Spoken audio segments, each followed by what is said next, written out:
ကောင်မလေးတစ်ယောက်ကလေလံတင်ထားတဲ့တရဖူကိုမြင်လိုက်တဲ့အချိန်အနက်ရောင်အပြည့်ဖြစ်နေပြီးအတုဆိုတာကိုချက်ချင်းသိလိုက်တယ်။ဒါပေမဲ့သူမအဖေကသူမအတွက်လက်ဆောင်အနေနဲ့ဝယ်ချင်နေတာကြောင့်ကောင်မလေးကချက်ချင်းထားလိုက်တယ်။အဲ့ဒီအချိန်မှာပဲသူမရဲ့အကြီးဆုံးအကူကဈေးမြင့်ကြီးနဲ့လေလံတင်ပြီးဝယ်ယူသွားတယ်။အဲ့ဒီတရဖူကိုမွေးစားသမီးရဲ့ခေါင်းပေါ်တင်ပေးလိုက်ပြီးသူမကကောင်မလေးရှိမှဂုံယူဝင့်ကြွားပြလိုက်တယ်။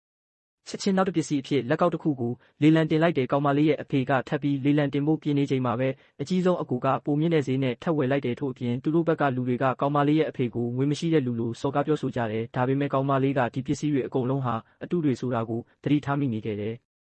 နောက်တစ်ခုအနေနဲ့ဖုန်တင်နေတဲ့ကြောက်ကြောင်ရုပ်တရုပ်ကိုလေလံတင်လိုက်တယ်လူအားလုံးကအဲ့ဒီကြောင်ရုပ်ဟာတန်ဖိုးမရှိဘူးလို့ထင်ကြတယ်ဒါပေမဲ့ကောင်မလေးကသူမအဖေကိုချက်ချင်းဝယ်ဖို့ပြောလိုက်တယ်သူမအဖေလေလံတင်မလို့ပြင်းနေချိန်မှာပဲမွေးစားသမီးကကောင်မလေးရှိမှပြသချင်စိတ်ကြီးနေတာကြောင့်သူမအဖေကိုအဲ့ဒီကြောင်ရုပ်ကိုပါဝယ်ခိုင်းလိုက်တယ်မွေးစားသမီးကကြောင်ရုပ်ကိုရသွားပြီးနောက်သူတို့ကအဲ့ဒီကြောင်ရဲ့မျက်လုံးတွေဟာကြောက်စိမ့်ဖြစ်နေတယ်ဆိုတာတွေးလိုက်ကြတယ်ကြောက်စိမ့်ကိုဖြုတ်ယူပြီးတာနဲ့ကြောင်ရုပ်ကိုအမိုက်လိုမြေပြင်ပေါ်ပစ်ချလိုက်ကြတယ်ကောင်မလေးကအမြန်ပြေးသွားပြီးကြောင်ရုပ်ကိုကောက်ယူလိုက်တယ်အဲ့ဒီကိုမြင်တဲ့အချိန်မှာအကြီးဆုံးအကူကသူမကိုသူတောင်းစားလို့ဖြစ်နေတယ်လို့စော်ကားပြီးကြောင်ရုပ်ကိုအမိုက်လိုပဲပေးလိုက်တယ်